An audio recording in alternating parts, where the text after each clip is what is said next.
Bom, meus irmãos, hoje nós vamos passar diretamente para o nosso estudo aqui do Catecismo. Então, eu peço que vocês... Não sei se vocês têm o Catecismo aí hoje. Então, vocês vão ouvir aqui a leitura do Catecismo. E nós vamos começar a entrar hoje na parte do batismo, do Catecismo ortodoxo que fala sobre o batismo, da mais alta importância. Lembre que já há 2 aulas a gente está falando sobre os sacramentos, em especial o batismo, e eu falei para vocês que a coisa ainda ia se aprofundar, e agora, a partir dessa pergunta que nós vamos fazer agora, nós estamos entrando na parte mais importante acerca do batismo. Então é preciso que vocês tenham total atenção aqui para apreenderem aquilo que o nosso catecismo ensina. Na aula passada, nós ficamos na pergunta 73. Nós fizemos a pergunta 71, 72 e 73. Eu vou só retomar a leitura dessas perguntas, porque eu preciso do contexto delas, para que vocês, a partir da pergunta 74, que vamos fazer agora, vocês estejam inteirados. Pergunta 71. Bebês devem ser batizados também? Resposta: não, pois não temos preceito e nem exemplo para essa prática em todo o livro de Deus. Bebês não podem ser batizados porque não há nem mandamento para fazer isso e nem há nenhum exemplo de bebês sendo batizados.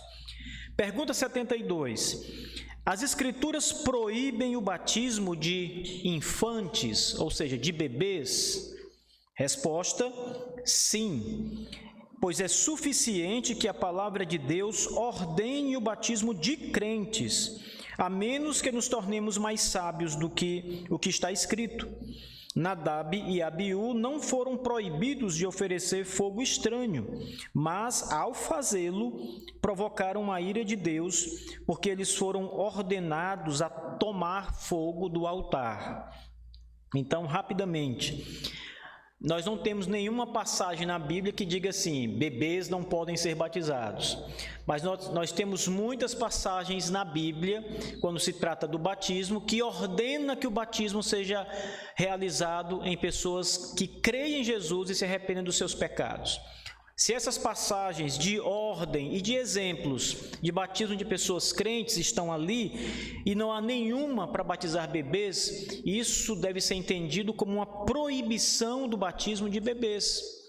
Eu falei para vocês na última semana, aí já está gravando, tá? Eu falei para vocês na última semana, irmãos, que quando uma coisa está afirmada na Escritura e outra não está negada, aquela que está afirmada precisa ser obedecida, e aquela que não é ordenada não precisa ser realizada. Realizá-la muitas vezes consiste numa falta contra Deus. Assim é o batismo de bebês. Pergunta 73. Agora, sob a dispensação do Evangelho, os filhos infantes dos crentes podem ser batizados, uma vez que os infantes descendentes de Abraão foram circuncidados sob a dispensação da lei? A resposta é não. Ou seja, na dispensação do Evangelho, os filhos dos crentes também não podem ser batizados. Os filhos dos crentes, os filhos infantes, ou seja, bebês. Nessa dispensação, eles não podem ser batizados. Na dispensação anterior, na época de Abraão, eles eram circuncidados, porque havia uma ordem clara para fazer isso. Deus ordenou que as crianças, os homens de Israel, fossem circuncidados. Há uma ordem, há um mandamento. Mas na nova dispensação, na dispensação do Evangelho, no Novo Testamento, eles não devem ser batizados, porque não há nenhuma ordem para batizá-los. Há ordem para batizar crentes, pessoas que creem e pessoas que se arrependem dos seus pecados. Por isso a resposta, não. Abraão recebeu uma ordem direta de Deus para circuncidar seus descendentes infantes. Mas os crentes não têm nenhum mandamento para batizar os seus filhos infantes sob a dispensação do Evangelho. O que a gente precisa entender até aqui, antes de entrar na pergunta de hoje, é que sempre há mandamento de Deus. Na antiga dispensação, no Antigo Testamento, quando Deus vai a Abraão, ele dá uma ordem a Abraão, há um mandamento: circuncidar todos os vossos machos. Abraão recebe essa ordem. Ele está diante da palavra do próprio Deus, que o ordena a fazer isso. No Novo Testamento, nós temos também uma ordem em relação ao batismo. A ordem é batizar todo que crê em Jesus Cristo. Não há ordem para batizar os filhos, sejam homens, sejam mulheres, os filhos bebês. Essa ordem não existe no Novo Testamento, na dispensação do Evangelho. Então foi isso que nós vimos na semana passada, essas 3 perguntas. Agora, o assunto vai ser muito desenvolvido, tá? Vocês vão ver que a pergunta 74, vocês estão sem o documento aí, mas a gente vai colocar no grupo da igreja para vocês lerem isso aqui. A pergunta 74, irmãos, a resposta são 3 páginas. 3 páginas e meia a resposta. Então perceba que é longa, não é? Porque ele vai agora apresentar o contra-argumento a respeito do pacto da graça de Deus. Vocês vão saber um pouco mais sobre isso agora. Então vamos lá, pergunta 74. Se os infantes, os bebês, filhos de crentes, estão no pacto da graça com os pais, como alguns dizem, por que eles não podem ser batizados sob o Evangelho? Assim como os infantes descendentes de Abraão foram circuncidados nos termos da lei. Ora, o pacto da graça é o pacto que Deus, o Pai, é um pacto trinitário, mas ele envolve de maneira muito clara a pessoa de Jesus Cristo. Ele é chamado Pacto da Graça porque ele diz respeito à salvação gratuita que Jesus Cristo conquista na cruz do Calvário e dá ao seu povo, aos seus eleitos. O que se diz por parte dos pedobatistas reformados é o seguinte: quem está no Pacto da Graça? Eles respondem assim: todos os que creem em Jesus Cristo. Então, se eu e minha esposa somos crentes em Cristo, nós estamos no Pacto da Graça. E nós concordamos com isso. O Pacto da Graça, ele abarca todo homem e mulher que crê em Jesus Cristo. Só que os mesmos pedobatistas também dizem que além dele e de sua esposa, que creem em Jesus, estão também no Pacto da Graça os seus filhos, todos os seus filhos. Então, para eles, o Pacto da Graça envolve os que creem e os filhos daqueles que creem. Ou seja, se eu tenho 5 crianças, um menino de 1 ano, um de 2, um de 3, um de 5, todos estão no Pacto da Graça, porque são meus filhos e eu sou crente. Então, meus filhos também estão no Pacto da Graça. É claro que essa não é a posição batista, a nossa posição não é essa. A nossa posição é que está no Pacto da Graça todo aquele que crê em Jesus Cristo, o nosso Senhor. A maneira de entrar no Pacto da Graça é a fé em Cristo. Ela é o portão do pacto, por assim dizer. É a fé, não é a hereditariedade. Não é porque você é filho de um crente, mas é porque você crê em Jesus Cristo, o nosso Senhor. Portanto, irmãos, há uma diferença sutil entre ser um eleito e estar no Pacto da Graça. Muito sutil essa diferença, mas ela é importante. Todos os eleitos serão salvos. Certo? Vocês concordam comigo? Nenhum dos eleitos será perdido. Então, todos os eleitos também estão, ou pelo menos estarão, no Pacto da Graça, senão não podem ser salvos. Só pode ser salvo quem está no Pacto da Graça. E só pode ser salvo quem for eleito. Só que é um equívoco pensar que todo eleito imediatamente está no pacto da graça. Não é verdade isso. Ele entra no pacto da graça. Assim como todo eleito será salvo, mas ele não está salvo imediatamente pelo fato de ser um eleito. É garantida a sua salvação quando ele crê, e ele crerá. O que nós podemos dizer é o seguinte: pensem no caso do apóstolo Paulo. Paulo era um eleito de Deus desde a fundação do mundo? E ele já nasceu salvo? Mas era eleito? Então ele era um eleito que ao nascer não estava salvo. Servia ao diabo, inclusive, perseguia a igreja de Cristo. Mas ele seria salvo porque era um eleito. Então, em determinado tempo da vida de Paulo, naquela cavalgada dele no caminho de Damasco, Cristo aparece a ele e ali ele é salvo.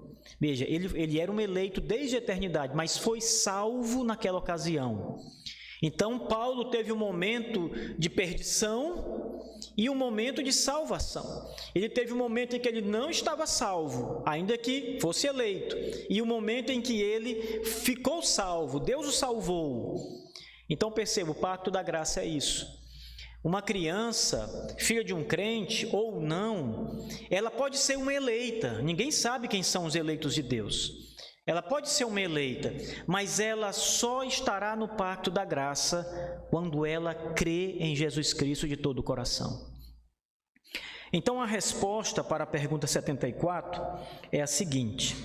Em suma, ele diz o seguinte: se todos os filhos de Abraão eram circuncidados, estavam na aliança, por que os filhos dos crentes, na nova dispensação do Evangelho, também não estão na nova aliança, no pacto da graça? A resposta: se ao dizer que os infantes, filhos de crentes, estão no pacto da graça, eles intencionam o pacto da graça de modo absoluto, ou seja, se eles, quando falam de pacto da graça, estão dizendo que os filhos deles já estão salvos, porque estão no pacto da graça,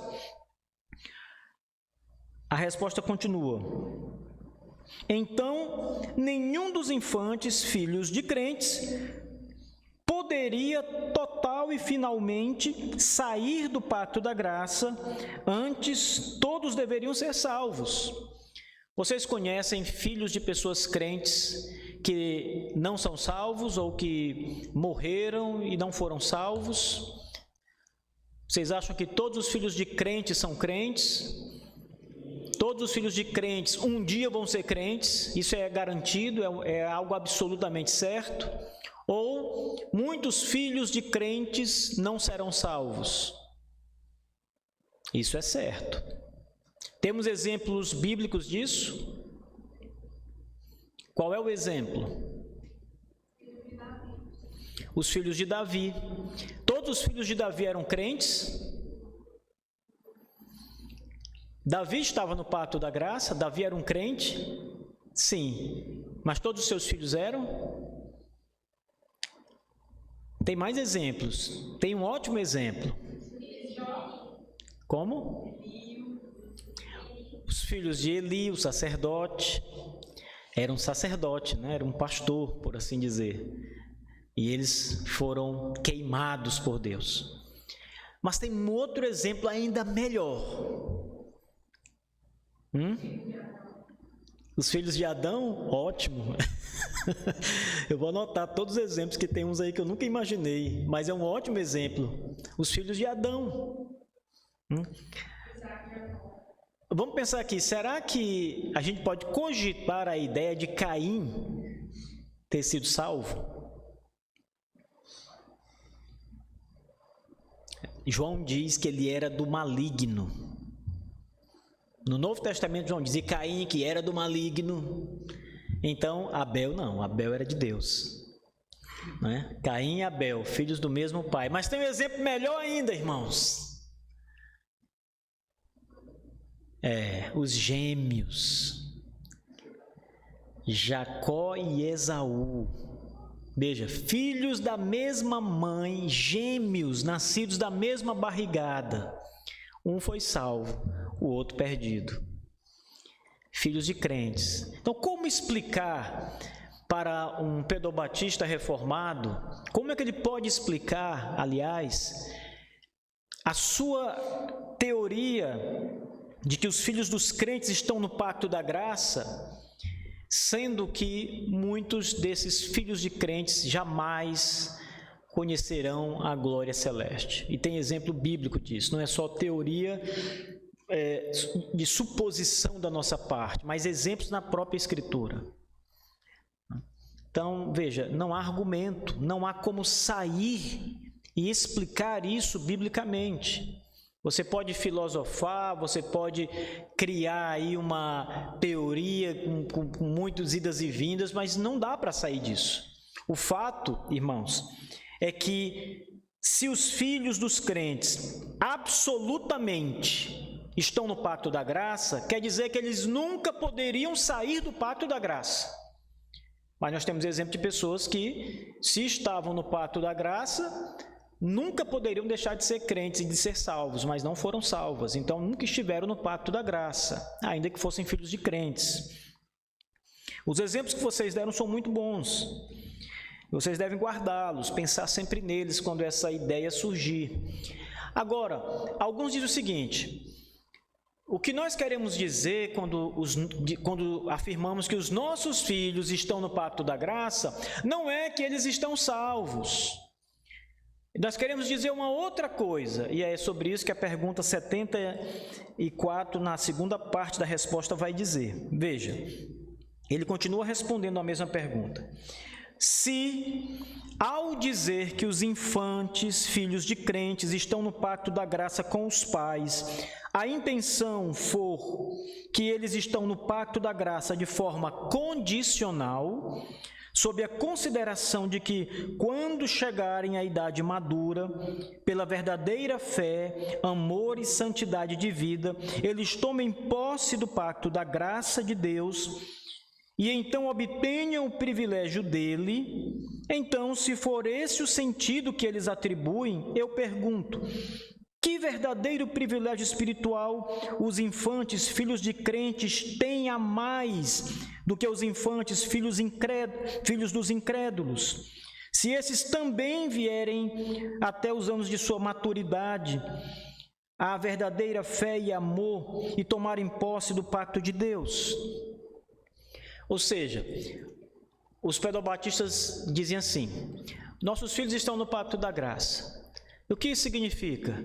Significa que, quando eles crescerem, se desenvolverem e chegarem à idade da maturidade e crerem em Jesus Cristo de todo o coração, se arrependendo dos seus pecados, eles receberão todos os benefícios do pacto da graça. E o autor diz: ora, mas isso é exatamente o que acontece com os filhos dos descrentes também. Porque se o filho de um descrente, na sua idade madura, crê em Jesus, amá-lo e obedecê-lo de todo o coração e se arrepender dos seus pecados, eles também receberão os mesmos benefícios do pacto da graça. O que o autor está dizendo é: não há benefício nenhum para os filhos dos crentes. Se vocês dizem, nossos filhos estão no pacto da graça, mas não há nenhum benefício real para eles, eles estão na mesma situação que os filhos dos descrentes. Vocês percebem, irmãos, que não há nenhum benefício para eles, pelo fato de serem filhos de crentes? Benefício salvífico, benefício espiritual, de salvação? Não há nenhum benefício.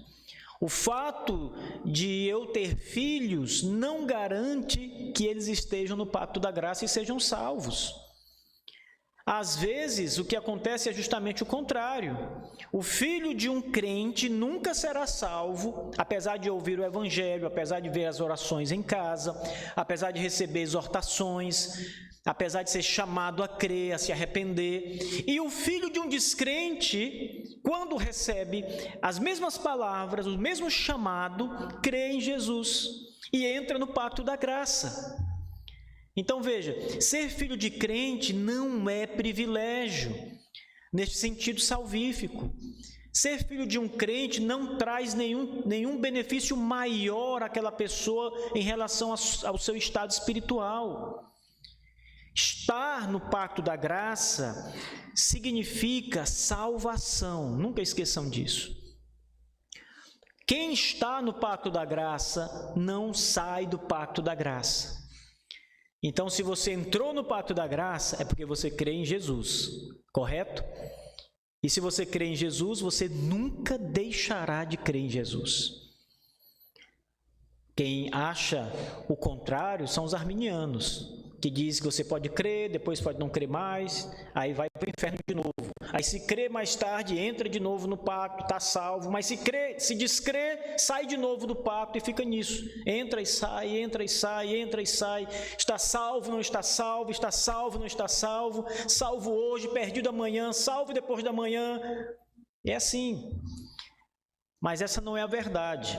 A verdade é que quem entra no pacto da graça, entra porque o pacto é gracioso e Deus o trouxe para o seu pacto, a partir do momento em que concedeu a ele a fé e o arrependimento dos seus pecados, a fé em Cristo de todo o seu coração. Então ele entra no pacto para nunca mais sair. Então essa ideia pedobatista de que os filhos bebês têm que ser batizados porque eles estão no pacto da graça é equívoco completo. A fé é o sinal real de que alguém está no pacto da graça. Como é que eu posso saber se alguém é eleito de Deus? A partir do momento em que ele crê em Deus, em que ele crê em Jesus Cristo, em que ele demonstra fé e arrependimento, em que ele vive uma vida transformada de obediência, de repulsa às coisas do mundo, numa luta por santidade, por obedecer a Deus, por cumprir sua palavra, se submeter a Ele, tudo pela fé. Tudo pela fé. Ele ainda peca, ele ainda cai, tropeça, mas ele crê em Jesus para sempre. Ele luta contra os seus pecados, sua natureza pecaminosa, todo dia. Quando eu vejo isso, eu posso dizer que tal pessoa é um eleito de Deus. Foi o que Paulo disse aos Tessalonicenses. Paulo disse que via a eleição deles, pela fé, pelas obras que eles realizavam, etc. A eleição se tornava visível. E como eu sei que alguém está no pacto da graça? Por essa mesma fé. Essa fé é o sinal de que tal pessoa está no pacto da graça. E é essa fé que leva a igreja a batizar tal pessoa. Nós, batistas, cremos, conforme as Escrituras Sagradas, no nosso entendimento, que o batismo é apenas para aqueles que estão no pacto da graça. Quem não está no pacto da graça não pode ser batizado. E aí vocês perguntam, pastor, como é que o senhor sabe que alguém está no pacto da graça? Qual é a resposta? Como é que eu sei que alguém está no pacto da graça? Ninguém sabe. Qual é o sinal de que alguém está no pacto da graça? A fé. Muito bem. Não tenham medo de responder. Se alguém crê, se alguém chega e diz, pastor, eu creio em Jesus Cristo de todo o meu coração. Eu sei que Jesus morreu por mim naquela cruz e ressuscitou no terceiro dia, subiu aos céus, está no céu à direita de Deus Pai. Ele crê em Jesus, ele está aí afirmando as verdades supremas do Evangelho. Então eu estou entendendo pela sua fé que ele está no pacto da graça. Então ele tem que ser batizado. Agora, um bebê que não consegue distinguir nada, saber de nada, não tem fé, não tem arrependimento, ele não pode ser batizado. Ele pode até ser um eleito de Deus, mais tarde a gente vai saber, com o passar dos anos a gente vai saber. Mas ele pode não ser também um dos eleitos de Deus. Então, enquanto a fé não for manifestada nele, eu não sei se ele está no pacto da graça. Quando essa fé se manifestar, ele será batizado. É a prova de que ele está no pacto da graça. Então, o autor diz o seguinte: se esse fosse o sentido que eles atribuem, eu pergunto, que verdadeiro privilégio espiritual os infantes, filhos de crentes, têm a mais que os infantes, filhos dos incrédulos, se esses também vierem até os anos de sua maturidade, e então, pela verdadeira fé e amor, tomarem posse do pacto de Deus, se esse fosse o caso, o selo do pacto não pertenceria tanto aos filhos de incrédulos quanto aos filhos de crentes, tanto mais quando vemos que, por um lado, alguns filhos de incrédulos se apoderam do pacto de Deus e, por outro, alguns filhos de crentes não. E que isso ocorre frequentemente para a tristeza de muitos pais piedosos.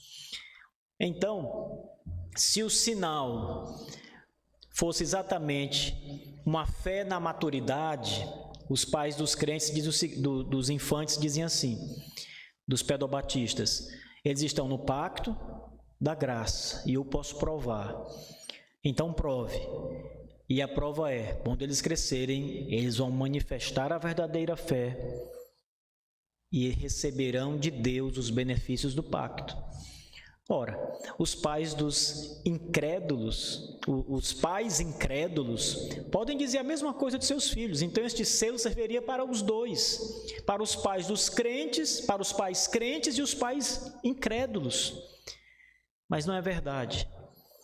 A verdade é que só os crentes, só aqueles que têm fé, estão no pacto da graça.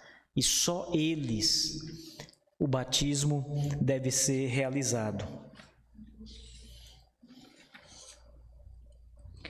A última dessa noite. Terceira parte da resposta.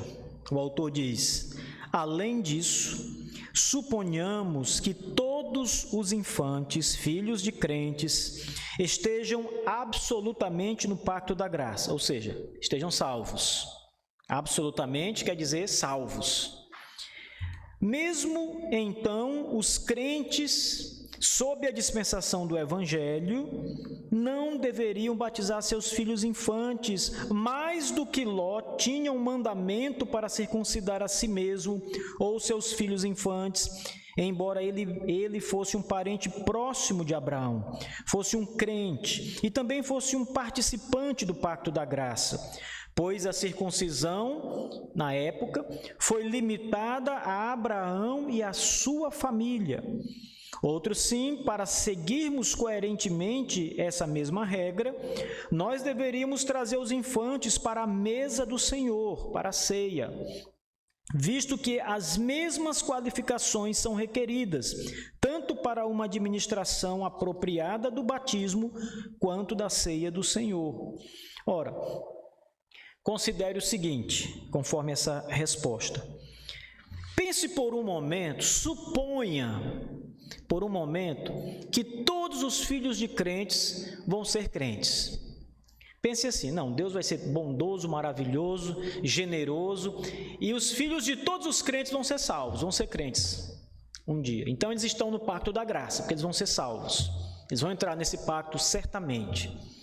Mesmo assim, não deveríamos batizá-los. Mesmo se tivéssemos a certeza, não deveríamos batizá-los. Por quê? Porque na nova dispensação, a que nós estamos, a dispensação do Evangelho, não há mandamento para batizar os filhos descrentes, mesmo na certeza de que eles vão crer amanhã. Não se deve fazer algo que não está ordenado por Deus. Ele dá o exemplo, não tem nenhum mandamento assim, como também não havia nenhum mandamento para Ló e sua família. A circuncisão era para Abrão e sua casa e sua descendência. Mas Ló era crente, Ló era parente próximo de Abraão, mas o mandamento não era para ele não poderia fazê-lo. Então perceba, irmãos, que mesmo se essa possibilidade fosse correta, que não é, nós já sabemos, não é, mas mesmo se fosse, não deveríamos batizar os nossos filhos bebês, porque não há mandamento na Bíblia para fazer isso. Deus não deu essa ordem. Ele deu uma ordem para circuncidar os homens, os machos, bebês, no Antigo Testamento. E a circuncisão nada tem a ver com o batismo no Novo Testamento. A circuncisão era só para homens, não havia mulheres ali. Ela não tem nada a ver com o batismo no Novo Testamento. E o batismo no Novo Testamento, não há nenhuma ordem para batizar os bebês. Há ordem para batizar os que creem. Então veja, de todos os aspectos que você examina essa questão, você percebe que a razão está no batismo de crentes. E que batizar bebês nada mais é do que fazer algo que a Bíblia nunca mandou fazer. É fazer algo porque acha que deve ser feito, mas a Bíblia não manda fazer. Não é essa ordem, não estamos sujeitos à ordem de batizar nossos filhos, porque essa ordem não existe na Bíblia. É uma ordem humana. Os nossos pais batistas, eles sempre disseram, lá no século XVII, quando foi escrito esse material, as nossas confissões de fé, eles sempre disseram que o batismo de bebês é invenção de homens. Não está na palavra, não é revelação divina. É batismo de homens, é invenção humana, não de Deus, não vem de Deus. Ainda há 2 pontos, mas são os maiores e nós vamos respondê-los na próxima semana, se Deus quiser. A 4ª e a 5ª parte dessa resposta que nós temos aqui da pergunta 74. Então veja que é uma grande resposta. A pergunta até que não é muito grande, mas a resposta precisa de uma grande argumentação. Até aqui, irmãos, vocês têm alguma pergunta a fazer sobre esse ponto do batismo de bebês? Salmão? Vá pensando, né? Alguém quer fazer alguma pergunta, alguma colocação? Alguém aqui achava que bebês deviam ser batizados? Alguém tem dúvidas? Será que não tem que ser batizado, não? Será que... Ou todo mundo tem absoluta certeza de que não tem que ser batizado? Como é que vocês encaram isso? Falou? Aqui é a mãe do seminarista que estuda no seminário presbiteriano. De olho nela, né? Bom, meus irmãos, graças a Deus, as nossas raízes e a nossa identidade, a nossa teologia, ela tem uma marca própria na questão da eclesiologia, especialmente na questão do batismo, que é parte da eclesiologia. Então, se você perguntar assim, Pastor Marcos, os batistas são reformados? São reformados, historicamente. E qual é a diferença dos batistas e dos outros grupos reformados? Há diferenças? Há diferenças. As diferenças estão na eclesiologia, na maneira como nós entendemos a igreja e suas ordenanças. Batismo, o que são os sacramentos, o batismo e a ceia. A interpretação do pacto da graça. Essa é a diferença. Não há diferença em relação à predestinação, à eleição, soberania de Deus, ao estudo da Bíblia, bibliologia, etc. Todas as outras doutrinas são exatamente confessadas por nós e por eles da mesma forma. A eclesiologia é a nossa diferença.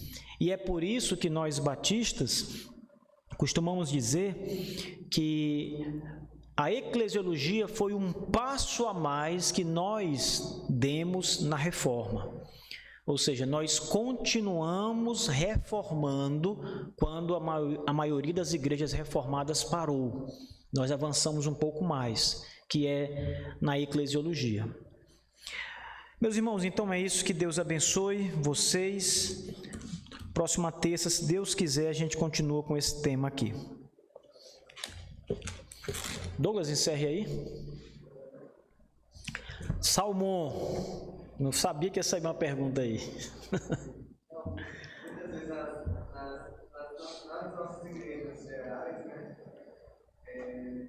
muitas mães de filhos não crentes, elas se apegam há versículos como, por exemplo, aquele que foi dito ao carcereiro, crê e será salvo por tua casa, que passam a vida cristã, enfim, não sei se em vão, mas na esperança de que ao orarem, ao colocar os seus filhos diante de Deus, eles serão salvos, baseando em versículos, em promessas, enfim. Não sei se promessa se dá tudo, mas a promessa foi para o carcereiro. E se ele cresce, ele e a sua casa serão salvos. Considerando que só serão salvos os eleitos, eu posso garantir que se a irmã crer, ou se alguém for salvo, e crer, a sua casa também será salva.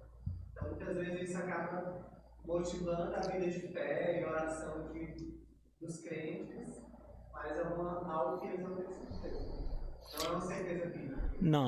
Não é uma certeza bíblica. Na verdade, a Bíblia fala exatamente o oposto disso. Pelos exemplos da Bíblia, nós sabemos que nem todos da mesma casa serão salvos. Isso é claro, não é dúvida. Esse exemplo que você deu é um dos exemplos que os pedobatistas usam para falar da salvação da casa inteira, né? Porque eles supõem que a fé de um é suficiente para garantir que os demais irão crer também. Não é que a fé dele vai salvar os outros, não é isso que eles dizem.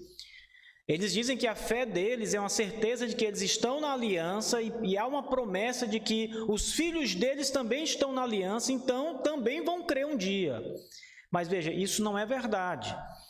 Eles podem crer assim, mas a Bíblia mostra que nem sempre isso acontece. É claro que num lar cristão, pela bondade de Deus, nós vamos encontrar muitas pessoas que vão crer no Senhor Jesus. Famílias inteiras às vezes creem em Cristo.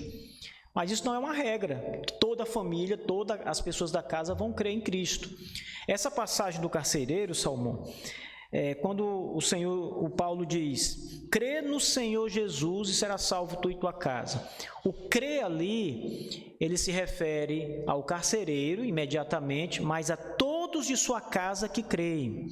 E se você ler essa passagem, você vai ver que é exatamente isso. O texto vai dizer que todos na casa do carcereiro creram.